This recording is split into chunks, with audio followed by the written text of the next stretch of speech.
Hey everybody, welcome back to another Jackson Jet Setting cruise review video. Today I'm reviewing my 3-night voyage on board Ovation of the Seas. This ship is part of Royal Caribbean's Quantum class. It was launched in 2016 and it's packed with innovative features from bow to stern. It was my first time on board this class of ship with Royal Caribbean, so I was incredibly excited to step on board. I'll take you through things to do on the ship, my stateroom, dining experiences, and our itinerary. And if you're looking to do a full ship tour of Ovation of the Seas, I have that up on the channel, and I'll link that below down in the description. But before we dive in, if you love cruise content and want to support the channel, hit that like button and subscribe. It really helps me bring you these reviews. So pre-cruise, like usual, Royal Caribbean's pre-cruise experience was top of the line. Their app and website are two of the most functional pieces of tech in the cruising world. When it was time to check in, I was able to do so easily. Though I did have key on the voyage, so I wasn't too stressed about checking in this time. You can learn a little bit more about that in just a bit. I made a lot of pre-cruise bookings for excursions and dining activities on board. And a little tip I'd like to tell people is that there are frequent sales on Royal Caribbean for pre-booked activities. You can always cancel those and rebook if you see a lower price completely free, so do check out for those sales. Now let's talk about embarkation. I sailed from Los Angeles, where Ovation recently began sailings in 2025. It's about a 30 to 40 minute drive, depending on the traffic from LAX. Check-in was very quick and easy as usual with Royal Caribbean. I did have the key for this voyage, so I had my own separate check-in line, which I really didn't need. The lines for the regular check-in were not long at all.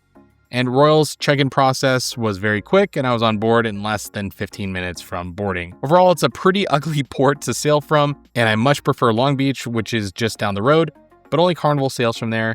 So shout out to the federal prison on Terminal Island that we get to sail past on our way out to sea. Next, let's talk about my stateroom. This was my first time in an inside cabin with a virtual balcony, which is essentially an extra large television with a live feed of the outside world to simulate an ocean balcony. It's helpful for knowing what the weather looks like outside. However, my first night, I couldn't shut off the balcony because the remote was out of batteries, so it took a bit of time to get to bed on night one. Nothing that ruined the trip by any means, but it's funny to have that extra step before bed, and a lot of people don't know that you can actually turn it off. So just a little tip for you, if you end up in one of those cabins, you can turn it off before you go to sleep. The inside cabin was very spacious, though. I found it funny. There was a lock on the mini fridge, likely due to the ship's time in the Asian market. I was very impressed with the closet space and the room to move around. Overall, I don't mind inside cabins, especially on a short sailing like this one. It's the most reasonably priced way to get on board, and I'd rather be cruising than to not be cruising. It's also great for sleeping in, as you don't have the natural light coming through the curtains, so I very much like that when I'm trying to sleep in. One downside of the specific cabin was its location on the ship. It was very far forward and on deck 10, so it was a bit of a trek to go depending on where I was on board. Plus, there was a lot of noise coming through the walls in the middle of the night. I felt like I was near a maintenance area of some sort, so I can't recommend this specific cabin, but I wouldn't shy away from an inside cabin in the future. Next, let's talk dining. So dining is always one unique feature of the Ovation is multiple dining rooms instead of a traditional single main dining room.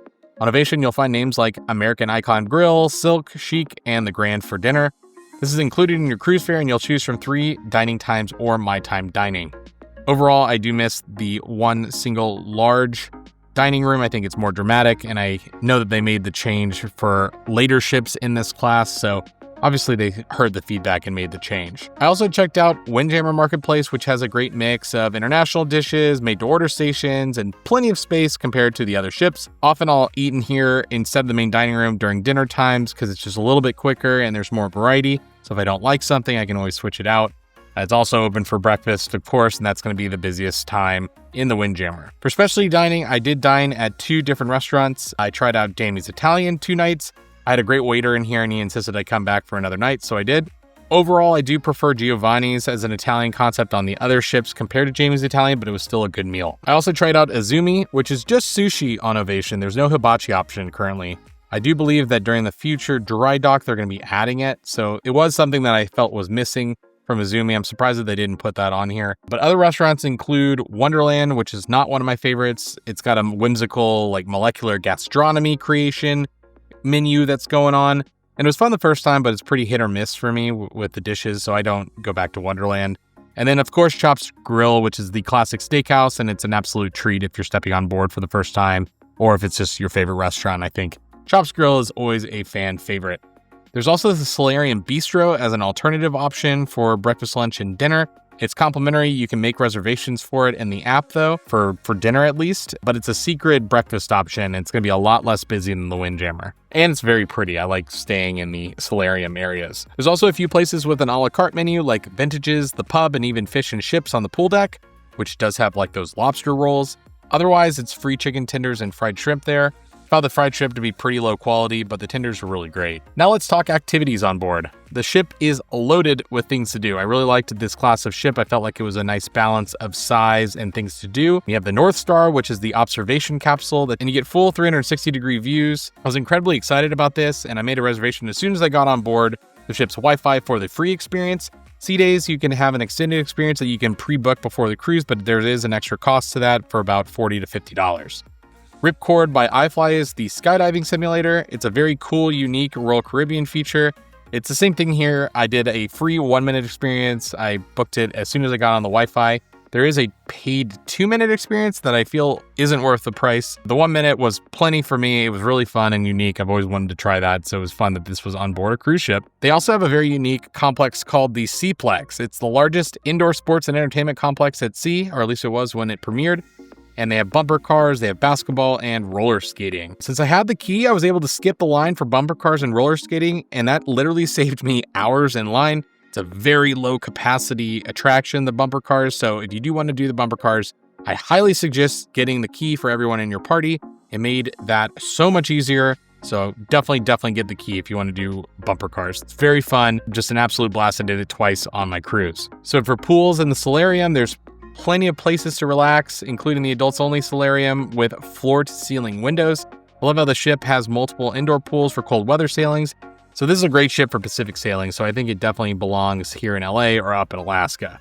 The evenings are very packed too. 270 is probably my favorite venue on the ship. It's multi-purpose. It hosts Spectre's Cabaret with robotic screens and acrobatics in the evenings, and then they also host bingo and different events there. It's got these beautiful windows as well aft on the ship.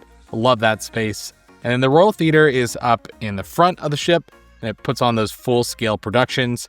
Overall, I wasn't too big of a fan of the productions on this ship, but you're going to find plenty of other opportunities to have some fun with trivia, live music, and game shows happening all over the place. Our itinerary was a pretty simple one. We just visited Ensenada and had a sea day. I booked a wine tasting excursion in Valle de Guadalupe, and it was a great way to experience the region. I've always wanted to do a wine tasting. The wines were fine, but the views were absolutely amazing, and bonus points for my August sailing.